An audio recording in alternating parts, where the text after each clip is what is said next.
అమిత్ షా అంబేద్కర్ను అవమానించారు. అందుకొరకు ఆయన రాజీనామా చేయాలి అని పార్లమెంట్లో కాంగ్రెస్ తీవ్రంగా డిమాండ్ చేస్తోంది. అంబేద్కర్ను కాంగ్రెసే అనేకసార్లు అవమానించింది. నెహ్రూతో డిఫర్ అయ్యాడు, కాంగ్రెస్తో అంబేద్కర్ డిఫర్ అయ్యాడు. అంబేద్కర్కు భారతరత్న ఇవ్వలేదు. నెహ్రూ క్యాబినెట్ నుంచి అంబేద్కర్ వెళ్ళాడు. అందువల్ల అంబేద్కర్ను అవమానించింది కాంగ్రెసే అంటూ ప్రైమ్ మినిస్టర్తో సహా బీజేపీ నేతలు అటాక్ చేస్తున్నారు. అసలు అమిత్ షా అన్నది ఏంటి? కాంగ్రెస్ పార్టీ రాజ్యాంగం పైన చర్చకు పట్టుబట్టింది, ప్రభుత్వం కూడా అంగీకరించింది. పార్లమెంట్ ఉభయ సభల్లో కూడా రాజ్యాంగం పైన డిబేట్ నడిచింది. రాజ్యాంగం పైన డిబేట్ సందర్భంగా కాంగ్రెస్ పార్టీ ప్రధానమైన అటాక్ బీజేపీపై చేస్తూ అంబేద్కర్ను అనేక సార్లు కోట్ చేశారు.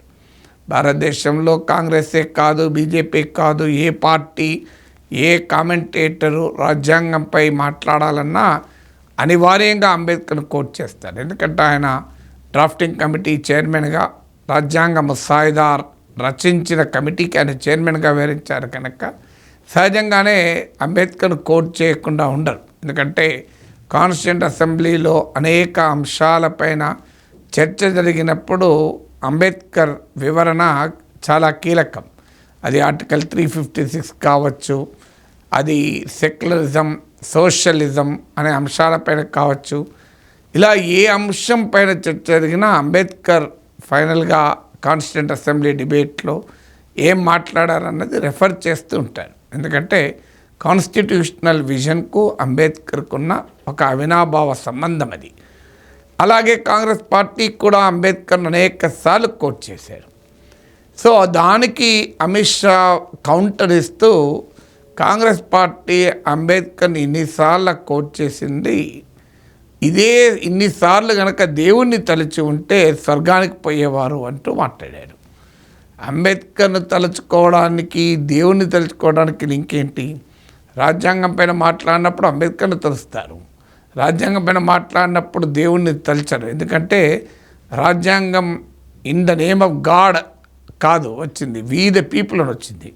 అది కూడా రాజ్యాంగ నిర్ణాయక సభలో చర్చ జరిగింది. In the name of God అంటూ మొదలు పెట్టాలి అంటే కాన్స్టిట్యూంట్ అసెంబ్లీలో దానిపైన ఓటింగ్ కూడా జరిగి తిరస్కరించారు.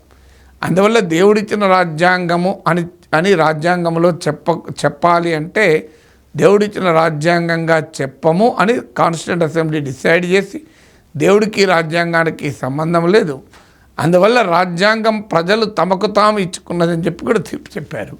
కానీ అమిత్ షా అంబేద్కర్ అన్న పదం వాడకుండా దేవుడి పేరు కనుక ఉచ్చరించి ఉంటే స్వర్గం వచ్చేది అని చెప్తారు. సో దాంతో కాంగ్రెస్ పార్టీ తీవ్రంగా స్పందిస్తూ మీరు చూడండి, అంబేద్కర్ పేరును స్మరించడాన్ని తప్పుపట్టారు, అంబేద్కర్కు అవమానంగా మాట్లాడారు. భారతదేశంలో నా అభిప్రాయం ఏ రాజకీయ నాయకుడు లోపల ఏదున్నా అంబేద్కర్ను అవమానించే ధైర్యము సాహసం చేస్తారని అనుకోను. వాళ్ళ what ever may be the personal opinion of any person. ఎందుకంటే అంబేద్కర్కు ఉన్నటువంటి ప్రభావం అలాంటిది, ప్రజలపైన అంబేద్కర్కు ఉన్న ప్రభావం అంటది. ఈ దేశంలో కోట్లాది మంది అణగారిన వర్గాలకు అంబేద్కర్ దేవుడి కన్నా ఎక్కువ. వాళ్ళ జీవితాలను మార్పు చేయడంలో, రాజ్యాంగంలో సాధికారికతనివ్వడంలో అంబేద్కర్ విజనరీ కంట్రిబ్యూషన్ అలాంటిది.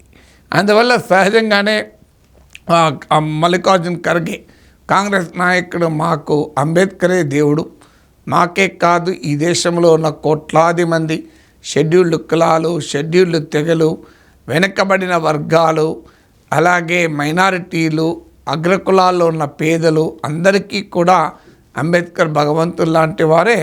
అందువల్ల మేము అమిత్ షాకు దేవుడు ఎలాగో మాకు అంబేద్కర్ అలా అంటూ కాంగ్రెస్ పవర్ఫుల్గా కౌంటర్ ఇచ్చింది. ఇక రాహుల్ గాంధీ అయితే మనుస్మృతి నమ్మే వాళ్ళు అంబేద్కర్ ఎట్లా గౌరవిస్తారు అంటూ ఆయన అటాక్ చేశారు. మొత్తం మీదైతే అంబేద్కర్ను అవమానించారో లేదో తెలియదు, కానీ అంబేద్కర్ చుట్టూ రాజకీయం మాత్రం పవర్ఫుల్గా మొదలైంది.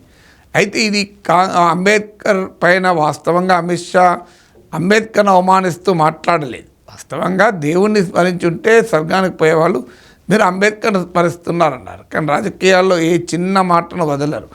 ఇప్పుడు ఈ కాంగ్రెస్ పార్టీ పొరపాటున మాట అంటే బీజేపీ వదులుతోందా? ఇప్పటికీ కూడా ఏ చిన్న మాట అనన్నా అనకపోయినా అది అన్నట్లు మీనింగ్ వచ్చినా దాన్ని పట్టుకొని ఏకి పీకి వదిలేస్తున్నారు. ఇక అంబేద్కర్ను వాడుకోవడానికి కాంగ్రెస్సే వాడుతోందా? ఏం నరేంద్ర మోడీ ఎన్నిసార్లు చెప్పుకోలేదు, నేను ఓబీసీ ప్రధానమంత్రిని, మోడీని వ్యతిరేకిస్తే ఓబీసీలను వ్యతిరేకించినట్టు కూడా మాట్లాడాడు. ఓబీసీ ప్రధానమంత్రి కావడానికి కాంగ్రెస్ సహించలేకపోతుంది అన్నాడు.